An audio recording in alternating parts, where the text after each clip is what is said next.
దత్తమాలం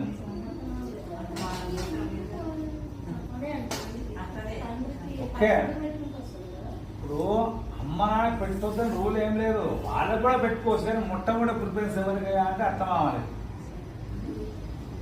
మంచి సందేహాన్ని అడిగారమ్మా మీరు.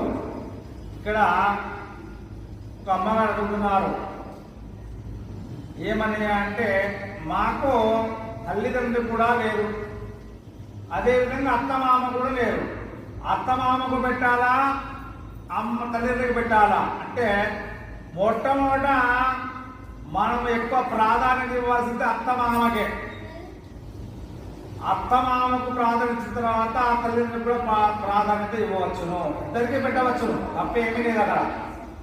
అయితే మొట్టమొదటి ప్రాధాన్యత మాత్రం తల్లి అత్తమామలకే ఇవ్వాలి.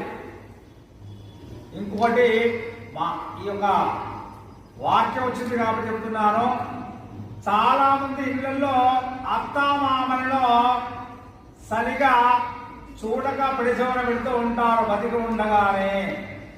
అది మహాపాతకము. పాతకములో పాతకములో పాతకం అన్నమాట. బతికి ఉండగా నీళ్లు పోయినప్పుడు చనిపోయిన తర్వాత ఎంత అమృతం పెట్టినా వాళ్ళు జీవించి రాలేరు కదా, వస్తారా? రారు. కాబట్టి ఎవరైనా అత్తామామల విలువ ఉన్నప్పుడే తెలుసుకోవాలి. అంటే మన పెద్దలు ఉన్నప్పుడే వాళ్ళ విలువ మనము తెలుసుకోగలగాలి. పోయిన తర్వాత తిరిగి రమ్మంటే రారు కదా. ఇప్పుడు ఎన్ని పూజలు చేసినా కూడా పోయిన తర్వాత ఫలితాలు రావి కదా. కాబట్టి తల్లిదండ్రి కానీ అత్తమామ కానీ ఇద్దరు కూడా సమానమే ఇక్కడ. ఎందుకంటే అత్తమామ కంటే తల్లిదండ్రి కంటే కూడా అత్తమామనే గొప్ప.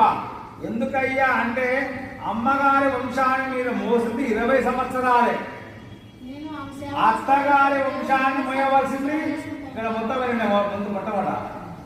అమ్మగారి వంశాన్ని ఎన్ని రోజులు మోసారు మీరు? 20 సంవత్సరాలే. 20 సంవత్సరాల వరకే మొత్తారు.